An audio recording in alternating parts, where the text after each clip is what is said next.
So we're back to describing the scene at a fun fair, and in the last video I just started putting together my plan. Now this plan is quite detailed, it's probably a little more detailed than you might do, but I'm just adding this extra detail to give you a sense of the different things I'm thinking about and my thought process in putting this together. One key thing to remember with this assessment is you're not allowed to bring a plan in with you. So even though I'm doing this really detailed plan here, I won't actually be able to take this into the assessment. It's not a waste of time, however, because it is getting me to think about how I'm going to structure this. It's getting me to almost write it already so that I know when I go in and I've only got that 1 hour, I'm not thinking about how I'm going to put it into order, what I'm going to include. I already have all that information there in my head from previously practicing it.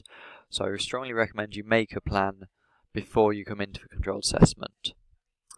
So we've already looked at the opening, how we're going to start at a distance from a fun fair just as it's opening up and it's sunset, so we get that nice sort of transition time. I've called each of these paragraphs, but actually they might stretch to a couple of paragraphs. We'll just see when I'm writing it. But essentially I've got these 3 middle sections, which I've called paragraph 1, 2 and 3. So in paragraph 1, I'm going to give a big picture. So thinking about our descriptive techniques, we have big picture and zoom. So it's always a good idea to, in your second paragraph, give an overview of the scene you're describing before you zoom into those specific details. So in my big picture, I'm going to cover all the different rides: the Held Skelter, the Fun House, the Ghost House with merry-go-round. Put a little note to myself to remember how I'm going to describe the horses on the merry-go-round. I might cover the different stalls. So we've got a shooting gallery, hook-a-duck and ring toss. We always have those money notes in plastic boxes which the rings don't quite fit over. And I'm going to describe the food stalls, the candy floss, the toffee apples, and I'm going to bring that back to the people.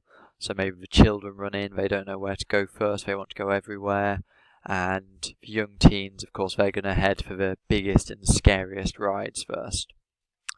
Paragraph 2, this is going to talk about everyone on the rides. So I'll look at the children on their little rides having fun. Their parents are filming them on their mobile phones, getting them to wave at them. For young teens, they've gone for that big scary ride, so I've given it a name. I've called it the Brainwasher. And they're getting clipped in by those board operators who we looked at in the plan. We've got the announcer who's going to shout, "Are you ready?" and various other things like scream if you want to go faster. And afterwards, the teens are going to wobble off and they're going to look dizzy. And maybe I'm going to focus in on that one I mentioned before who ate his dinner too quickly and he's looking a bit pale and nauseated because he's been spun round too much.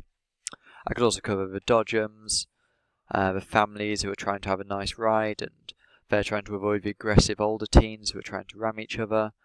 And I can talk about the shooting range. So maybe one person, they've just lost on a shooting range, so he's complaining that his gun doesn't work and the targets are glued down and his girlfriend's getting angry. But then just next to him, a few seconds later, we've got someone else who wins the top prize and they get this great big "I love you" dog.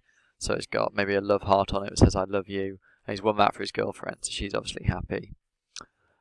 Paragraph 3, that's going to focus on the food. So we'll have the young teens, they're getting all their sweet treats, their hot dogs, their candy floss, their sweets.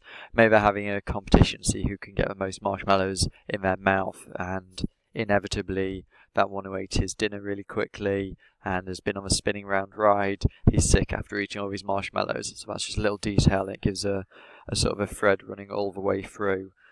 So even though it's not a story, we might have these kind of mini stories within the description.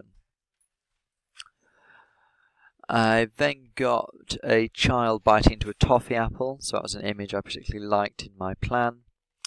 And maybe I've got this man who won the dog for his girlfriend. He's in this paragraph as well, and he's got this juicy looking burger that's dripping with all mustard and ketchup.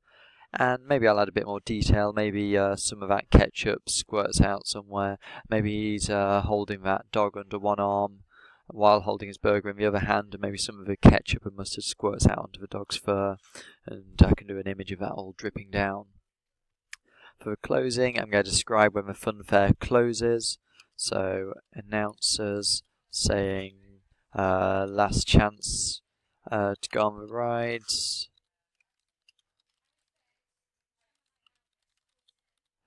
We've got maybe the children young children in fact. Young children falling asleep in their prams or slash parents' arms. Maybe there's even, maybe I could have a character of maybe a bored dad who's taking his kids round, and at the end of the night he really wants to go on the brainwasher. Maybe he wants to go on this big scary ride, so he's left the children asleep in the pram with their mother maybe, and he's just going on this big ride even though the kids want to go home. Maybe I could include that detail. People are starting to leave now. The lights are going dark. Everything is quiet now, maybe. And there'd also be lots of litter on the floor, so we can think about the evidence of people being there. Burger wrappers,